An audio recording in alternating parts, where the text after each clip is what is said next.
नाथ मंदिर के प्रांगण में मौजूद नंदी बोल रहा हूँ। मैं आज ही आपको सब कुछ सच बता सकता हूँ। 2 मिनट लगेंगे, लेकिन मेरी आंखों से बहते आंसुओं का आप महसूस नहीं कर पाओगे। मैंने स्वयं अपने ऊपर इतने हथौड़ों और कई कई प्रकार के वार झेले हैं, जिसका दर्द और पीड़ा मैंने आज तक किसी को नहीं बताई। मैं कई सदियों से यहाँ बैठा हूँ।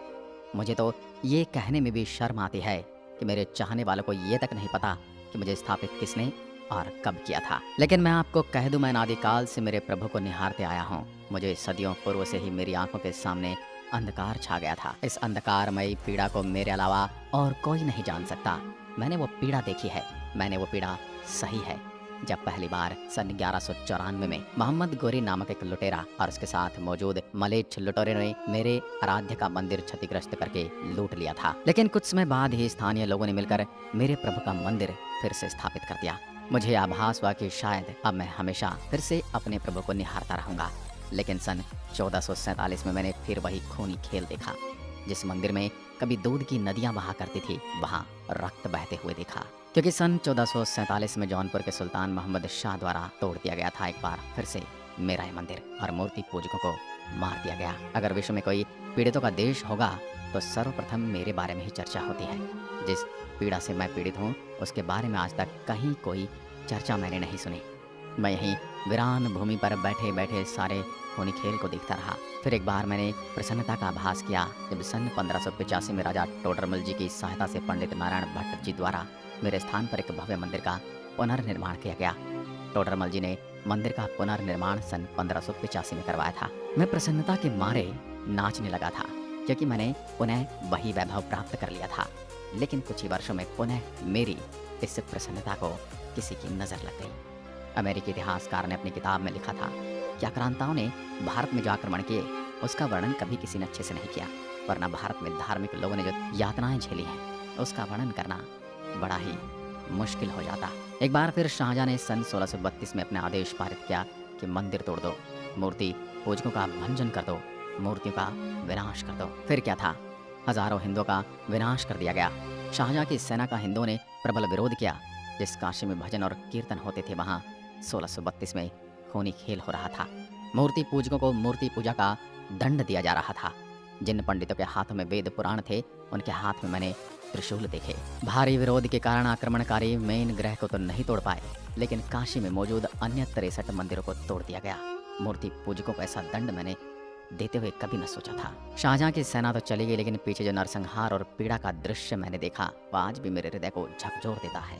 जैसे तैसे कुछ वर्ष गुजरे और फिर एक अन्य हमलावर औरंगजेब ने 18 अप्रैल 1669 में आदेश पारित किया कि काशी विश्वनाथ का ज्ञानवापी मंदिर तोड़ दो, और फिर से मूर्ति पूजकों के ऊपर आक्रमण हुआ। इनकी राजा से कोई दुश्मनी नहीं थी, परंतु राजा को इनका मूर्ति पूजक होना ही इनका सबसे बड़ा अपराध लगता था। औरंगजेब के इस आदेश की प्रति को आज भी कोलकाता की लाइब्रेरी में सुरक्षित रखा हुआ है। 1669 के इस आक्रमण के बाद पूरी काशी में असंख्य मंदिरों को तोड़ा गया, और ज्ञानवापी मंदिर के गर्भगृह का अनादर करके आक्रमणकारियों ने उनके पूजा स्थल बना दिए। हजारों हजार निरीह निर्दोष लोगों का भंजन किया गया। वो दृश्य और पीड़ा सहन करने के लिए मुझे अपनी आंखें बंद कर अंधकार में जीवन की ओर अग्रसर होना पड़ा। फिर 1669 की एक शाम आई। मेरे ही सामने एक प्रति आक्रमणकारियों द्वारा लिखी जा रही थी कि मंदिर तोड़ दिया गया है, मूर्तियों का अनादर किया जा चुका है। ये सूचना बादशाह औरंगजेब को दे दी गई, और इसी समय मेरे सामने ज्ञानवापी परिसर में मस्जिद का निर्माण किया गया। मेरा आराध्य प्रभु का अनादर किया गया। मैं उस हनुमान का आज भी इंतजार करता हूँ, जिन्होंने अपने प्रभु को हर समय मुसीबतों में बचाया। मैं अपनी आंखों के सामने हमेशा से अपने प्रभु के दर्शन करता था, लेकिन अब मेरी आंखों के सामने क्या है, वो प्रभु के भक्त सब जानते हैं। कौन कहता है कि सिर्फ प्रभु ही भक्तों को बचाते हैं? रामायण काल में हनुमान जी ने हर समय प्रभु की छाया बनकर उनकी सहायता की थी। मैं आज मेरे प्रभु के चाहने वालों से उसी हनुमान होने की प्रतीक्षा कर रहा हूँ। मंदिर परिसर में मस्जिद बनाए जाने के 125 साल बाद तक कोई ज्ञानवापी परिसर में मंदिर नहीं था। और फिर समय आया 1735 का, और इंदौर की महारानी देवी अहिल्याबाई ने ज्ञानवापी परिसर के पास काशी विश्वनाथ मंदिर का निर्माण कराया।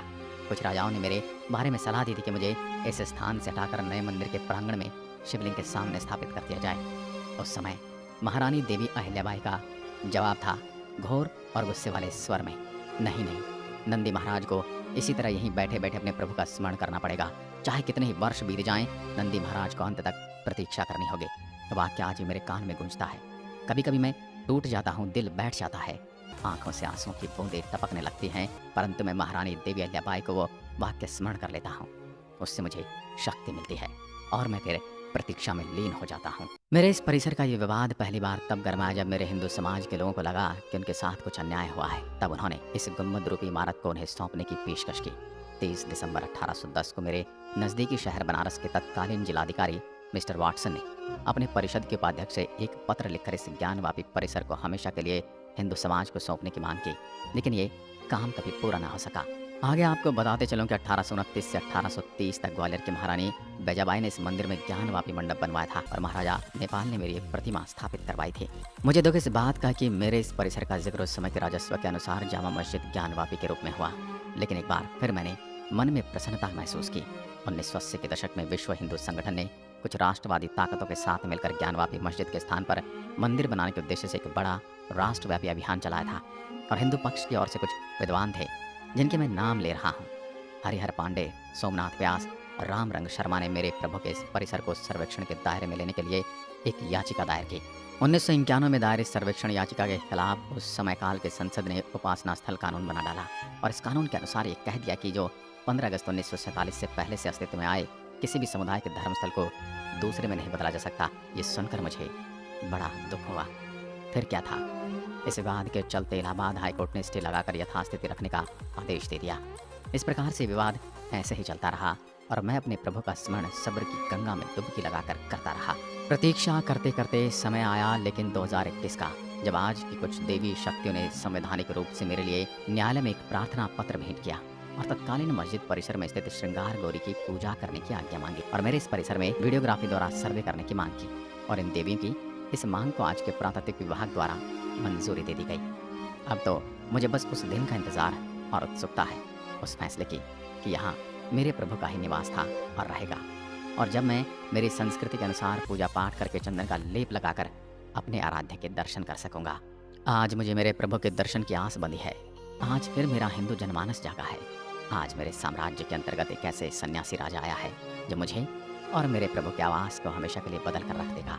मुझे पूर्ण विश्वास है कि सन्यासी राजा मेरे और मेरे मंदिर का पूर्ण रूप से जीर्णोद्धार करेगा। जहाँ मेरे बाबा का विशाल मंदिर हुआ करता था, उस समय काल में यहाँ मेरे परिसर में कुछ विशेष समुदाय के क्रूर कई अत्याचार किए, कई मूर्तियों को खंडित कर दिया और यहाँ किसी मस्जिद का निर्माण कर दिया और मेरे प्रभु को सदा सदा के लिए कैद कर लिया। मैं काशी विश्वनाथ मंदिर के प्रांगण में मौजूद नंदी बोल रहा हूँ। आशा करता हूँ आप सभी को मेरा ये दर्द समझ में आया होगा और मुझे पूर्ण विश्वास है कि आप सभी को मेरे इस फैसले का बेसब्री से इंतज़ार है। आज की वीडियो में